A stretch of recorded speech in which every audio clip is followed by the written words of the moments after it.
دور کسی جنگل میں بہت ہی زیادہ پکشی رہا کرتے تھے۔ اسی جنگل میں ایک کوا بھی رہا کرتا تھا جو بہت ہی لالچی اور کامچور تھا۔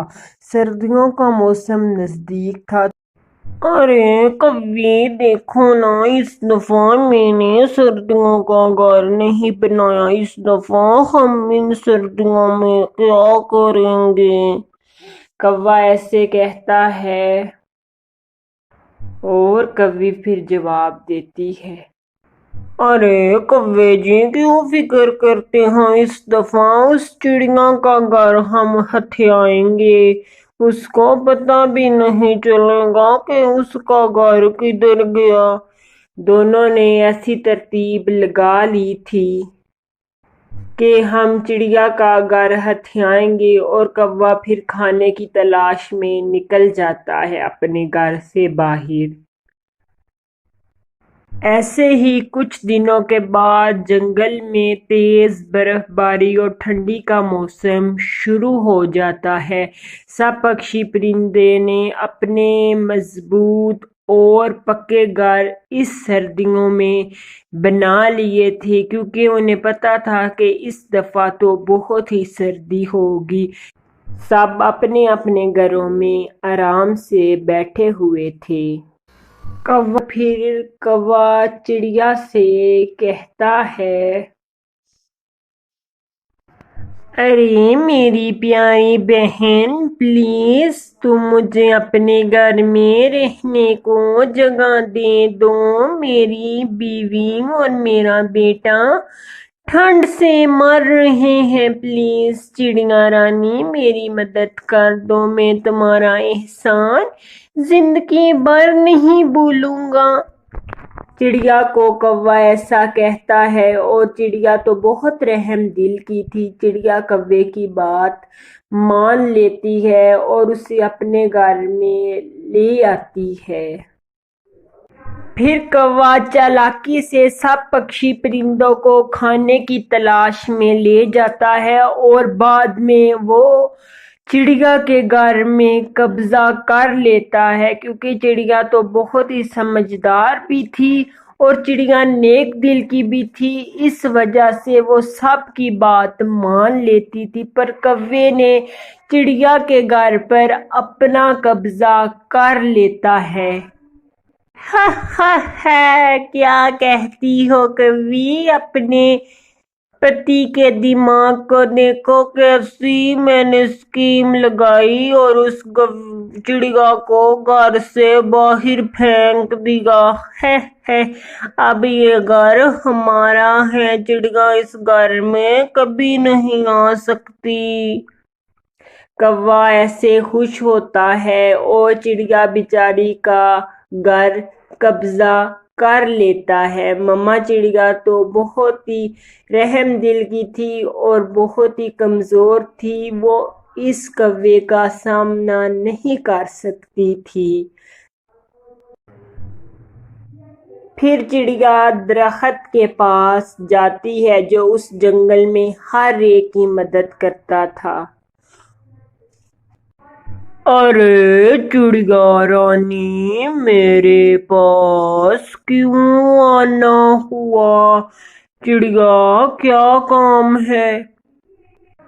ارے درخت بھائی، میرے گھر کو کوے نے قبضہ کر لیا ہے، میں اپنے بیٹے کو طوطے میاں کے گھر چھوڑ کے آئی ہوں۔ ارے چڑیا تم فکر نہ کرو، تم میرے گھر میں آ جاؤ، میرے درخت میں کھوکھلا پن ہے، تم اس میں اپنا گھر بنا سکتی ہو جب تک سردیوں کا موسم ہے۔ چڑیا مجھے پتا ہے تم بہت اچھی ہو۔ شکریہ درخت بھائی، میں آپ کے گھر آ جاتی ہوں، آپ کی بہت مہربانی ہوگی، آپ نے اپنے درخت میں مجھے رہنے کو جگہ دی ہے۔ پھر چڑیا خوشی خوشی درخت کو شکریہ ادا کرتی ہے اور اپنے بیٹے کو لانے کے لیے روانہ ہو جاتی ہے۔ پھر چڑیا درخت کے تنے میں رہنے لگتی ہے ان برسات کے اور برف باری کے موسم میں، کیونکہ جنگل میں چڑیا کی کسی بھی پکشی نے مدد نہ کی، کیونکہ خود تو چڑیا بہت ہی اچھی اور نیک دل کی تھی۔ اسی وجہ سے چڑیا کو درخت نے اپنے تنے میں رہنے کی اجازت دے دی۔ ایسے ہی دیکھتے تیز آندھی کے ساتھ بارش بھی شروع ہو جاتی ہے، اور کوے کا گھر جو چڑیا سے اس نے ہتھیایا تھا وہ اس آندھی کے ساتھ زمین پر جا گرتا ہے، کیونکہ کوے نے بھی اس ہی چڑیا کا گھر ہتھیایا تھا جو بہت ہی سمجھدار تھی، اور اس نے اس کو اپنے گھر میں رہنے کو جگہ دی۔ ایسے ہی کوے کا گھر زمین پر جا گرتا ہے۔ جب ہی کوے کا گھر زمین پہ گرتا ہے، اتنی اونچائی سے گھونسلہ نیچے گرنے کی وجہ سے کوے کا چھوٹا بیٹا نیچے گرتا ہی مر جاتا ہے، اور کوے کو اپنے بیٹے کے اوپر بہت ہی زیادہ دکھ ہوتا ہے کہ انہیں چڑیا کا بھی بہت ہی زیادہ پھر احساس آتا ہے کہ انہوں نے چڑیا کے اپنی ساتھ غلطی کیا کی معافی مانگنے آتے ہیں جو انہوں نے کی تھی۔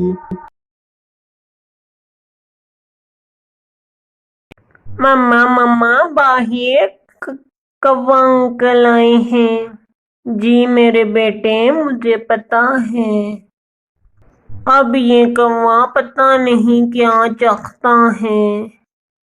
ارے چڑیا بہن، ہمیں معاف کر دیں، ہم نے آپ کا گھر لیا اور اس گھر کی وجہ سے میرے چھوٹا بیٹا ہمیشہ کے لیے ہم سے دور چلا گیا۔ پلیز چڑیا، ہمیں معاف کر دو۔ کوا ایسے منتیں کرتا ہے چڑیا کی۔ پھر چڑیا اس کوے کو معاف کر دیتی ہے۔ اس کہانی سے ہمیں یہ سیکھ ملتی ہے کہ ہمیں کسی کا حق کبھی نہیں لینا چاہیے۔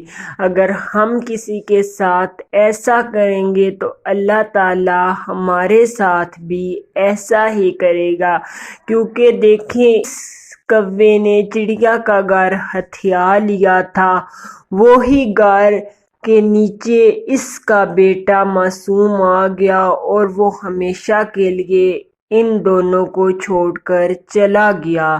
اگر یہ چڑیا کے گھر میں آرام سے رہتے اور چڑیا کو بھی رہنے دیتے تو ان کے ساتھ ایسا کبھی نہ ہوتا۔ اس کہانی سے آپ کو یہی سیکھ ملتی ہے کہ کسی کی چیز پہ کبھی قبضہ نہیں کرنا چاہیے۔